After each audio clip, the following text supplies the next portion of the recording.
Hi, and welcome back to our series looking back over the best films we've been putting out here at XCAR over 2014. We're going to round it all off with the best film of 2014. Alex, what's on your list? I have a list of 4, once again. My first one, actually, is the Ards film we did, where we all got our race licenses. I really liked it.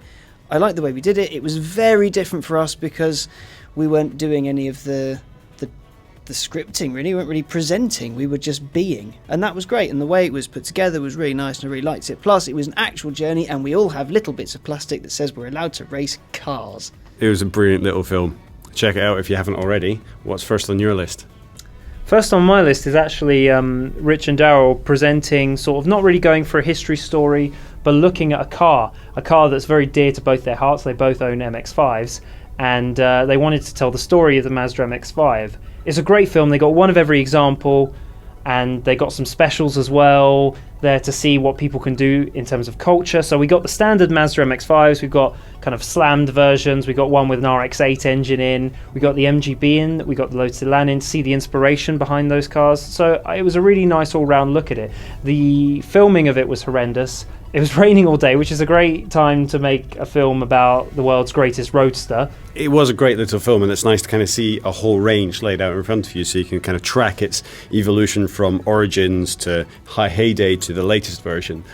Along similar lines, my first one on my list is our Jaguar CDE and F-Type film that we did. Oh man, what a day that was. Yeah, so we had them all there, including chassis number 1 D-Type. A completely unmolested C-Type. The E-Type, 77RW, is a very famous E-Type because not only was it the first ever convertible, but also it was driven from Coventry to Geneva when the car was launched in the 60s by their legendary test driver, Norman Dewis. And then an F-Type on top of that, which, as days go, it's one of the pinch me ones. It really is. It was immense. I love that film to bits. I think it's great. Check it out.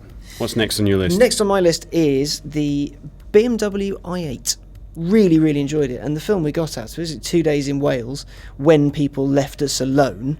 Because I don't know if you guys remember, but we remember. I remember not being able to get a clean shot of that car for all the people in Wales coming out and attacking it with their camera phones and dirty fingers.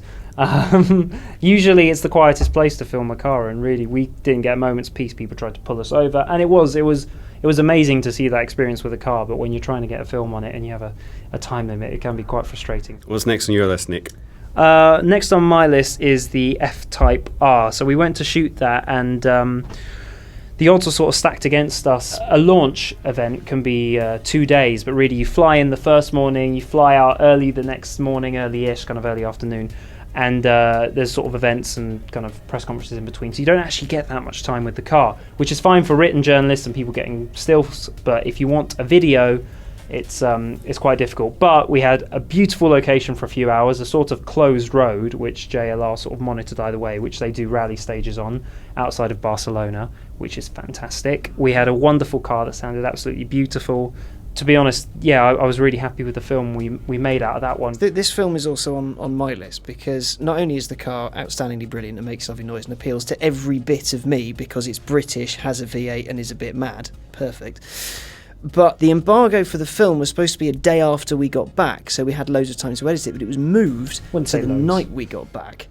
Okay, wouldn't say loads, enough. But it was moved to the night we got back.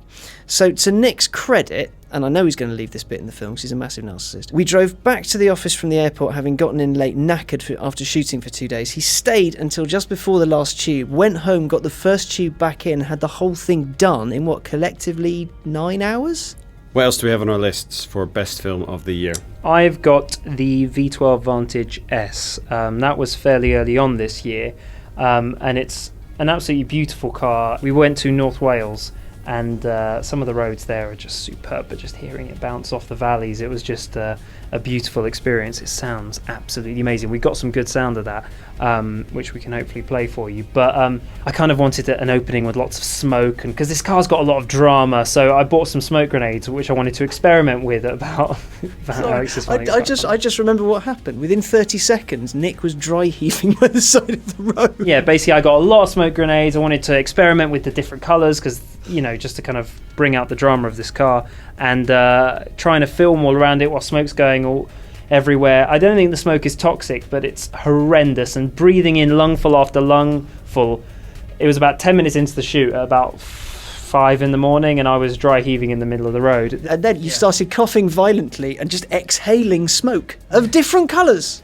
I think the results were worth it, and I think it's it's a nice film, so I was happy with that one. Well, there's a record to beat in 2015. Yeah. How many dry heaves can Nick get in on a shoot? Well, early in 2015 we do have a V12 Vantage S Roadster, so you can actually try and make me dry heave as well this time. Alex, do you have anything more on your list? I got one more, a personal favourite.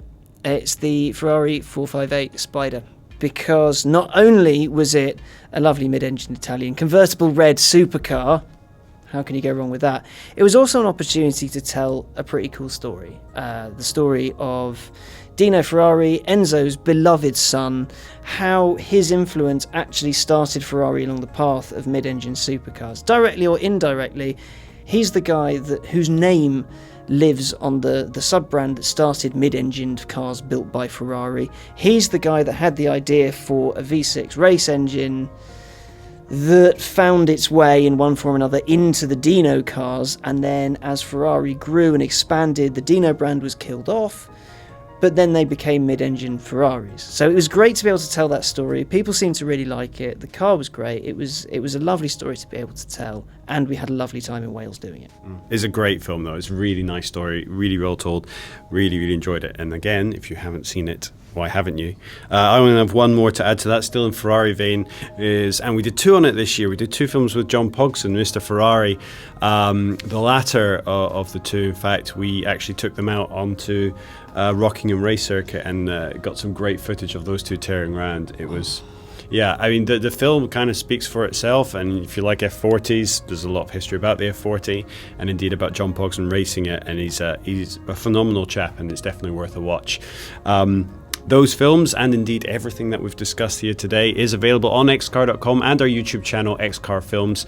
And then remember, if you want to stay up to date with everything that we're filming on a day-to-day basis, we're on Facebook, and you can find us on Twitter at XCAROfficial. Thanks very much for watching in 2014. We look forward to your help and support in 2015. Keep watching, keep liking our films, and subscribe if you haven't already. Thanks very much for watching.